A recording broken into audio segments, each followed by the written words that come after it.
النجمة صفاء أبو السعود. بعدين معاك النجم أحمد صيام. بعدين معاكي في يوميات صفصف. انتوا ليه نائر ونقير كده وبعدين معاك يا صفصف فعلا بتطير كل يوم في حالة جديدة هي اللي بتعمل كده يوم زي الفوازير. انا صفصف الدلوعة بالزيادة جمال ورقة هرمون السعادة خد عيني بس بالهدوات وما تعملش فيها الكبير. عاملة في البيت إزعاج زي الزحمة في الشارع علي جاله ارتجاج وداني ما بقتش سالة. عايز طلباتك وبس وما يهمكش ان اخس وامتى بس هتحس واشوف اي تقدير. احسبها بالدقيقة والثانية رمضان مع صفصف حاجة تانية. رمضان مع صفصف حاجة تانية. احسبها بالدقيقة والثانية رمضان مع صفصف حاجة تانية. رمضان مع صفصف حاجة تانية.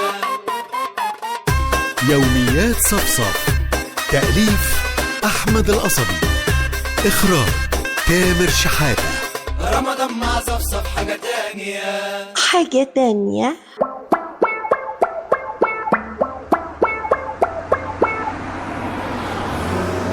بعدين يا حاتم سوق على مهلك شوية، انت ماشي بسرعة قوي كده ليه؟ لازم الحق الكارثه دي قبل ما تحصل يا صفصف. ان شاء الله هنلحق زميلك وصاحبك جبري قبل ما يعمل اي حاجة متهورة. ما كانش المفروض تيجي معايا للنجا عند جبري صاحبي ده، الموضوع ممكن يتدهور ويكبر يا صفصف. كنتش هقدر اسيبك يا حاتم، رجلي على رجلك، يا نعيش سوا يا نموت سوا. وبعدين انت مش واثق في قوتي ولا ايه يا سعاد؟ الموضوع مش بسيط ولا هو هزار، موضوع فيه دم.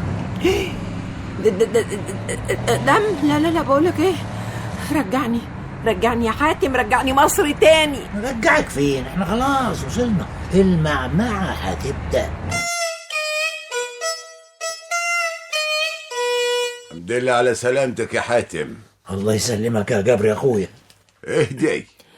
هو ايه ده بيشاور عليا ويقول لي ايه دي؟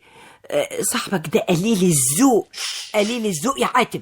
اسكتي، راعي الصرف اللي هو فيه. دي صفصف مراتي يا جبري. مرتك. ومن ميت الحريم بيتحشروا في الحاجات دي. ها لا بقول لك ايه، لا اسمح لي اني اتدخل يا جبري بيه. اسكت ساكت يا حرمة. حاضر. قال انت هتسيبه كده يزعق لي قدامك يا حاتم وهتسكت له برضه؟ هو لو زعق لي انا شخصيا برضه مش هتكلم. هتسكت له؟ ايوه، انت مش شايفه السلاح اللي معاه ولا اللي كان مع الرجاله اللي بره؟ بتوشوشوا بعض بتقولوا ايه؟ كنا بنقول هو انتم هنا بتعملوا الكنافة بالمكسرات ولا بالكريمة؟ مرتك تافهة. لا تافت ايه، دي جايه لك في الموضوع بالظبط. مكسرات يعني بتكسروا الناس ولا بتسيبوهم؟ احكي لي يا اخويا، احكي لي ايه اللي حصل. هشرب من دمهم واحد واحد. يا ماما هجز راسهم جز. روحني حاتم، روحني. هسلخ جلدهم سلخ. هموت يا حاتم، هموت. وبعد كل ده بعد كل ده ايه هو هيتبقى فيهم حاجة يا استاذ؟ بعد كل ده هقتلهم.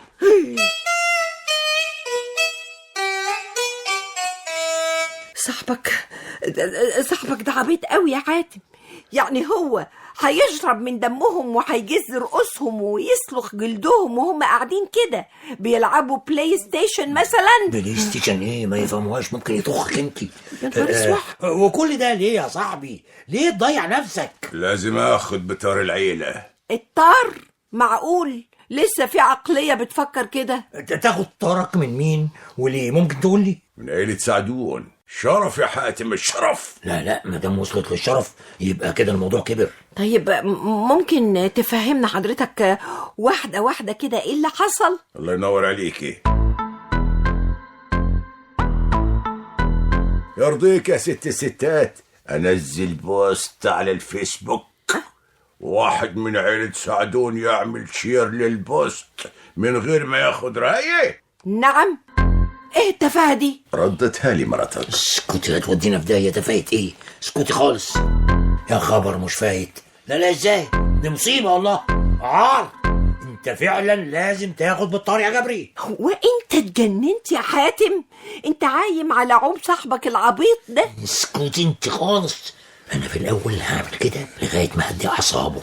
يعني يا جبري لو كان سعدون استأذنك قبل ما يعمل شير ما كنتش هتقتله؟ لا ولا هتجز راسه؟ لا ولا هتشرب من دمه؟ لا عايز كده بقى؟ سلام عليكم. صفصف رايحة فين يا مجنونة؟ يا سلام يا استصفصف، انت وقفت بحر دم قبل ما يبدأ. جثث واشلاء كانت هتبقى هنا وهناك. الموضوع بسيط قوي يا جبري. ده انا رحت لسعدون في الدوار بتاعه وفهمته غلطه، ولما فهم واستوعب بالعافية بعتلك على الواتساب اعتذار واستأذن كمان على الشير. وانا وافقت وعملت له قلب. نعم قلب. على العموم نفسنا بقى يعني نخلص من العادة الوحشة دي، نخلص من الطار. ياما شباب زي الورد وملهمش أي ذنب ضاعوا مننا بسبب العادة الوحشة دي، وناسين تماما إننا في دولة فيها قانون. شوف يا جبري، حس إننا اطمنا عليك بقى، فإحنا هنسافر دلوقتي ونرجع على مصر. سنة سودة كيف؟ الله، كيف ايه اللي حصل؟ فيه ايه؟ الصورة بتاعت الصلح مع سعدون نزلتها ريل على الانستجرام، والواد البجاوي ما عملش لايك. الطار اتبندق يا ولد. لا تاني يا جبري. بقول لك ايه، ما عمليش لايك الواد هقتله. صفصف سيبيهم يولعوا في بعض احسن برضو. كنتم مع يوميات صفصف مع النجمة صفاء أبو السعود. أنا واحدة ذكية 1,000,000%، شاطرة ورياضية وحبايبي كتير. بلاش يا حلوة نهار، انت لفتي الانظار وكعبي عالي عليكي بجد ومش هزار. انا بنك المعلومات ودماغي تسوى الوفات. بشغل جيبك يا حلو، انا ناقصني حاجات. شغل جيبك يا حلو، ده انا عندي عزومات. بشغل جيبك يا حلو، انا ناقصني حاجات. محسوبة بالدقيقة والثانية، رمضان مع صفصف حاجة تانية. رمضان مع صفصف حاجة تانية. محسوبة بالدقيقة والثانية، رمضان مع صفصف حاجة تانية. رمضان مع صفصف حاجة تانية. يوميات صفصف، بطولة حلمي فودة، مصطفى درويش، نجاح حسن، عبير مكاوي، أمير عجمي. موسيقى وألحان سيد الشاعر، توزيع مصطفى البب، هندسة صوتية محمد شعبان. يوميات صفصف، تأليف أحمد القصبي، إخراج تامر شحاتة. رمضان مع صفصف حاجة تانية.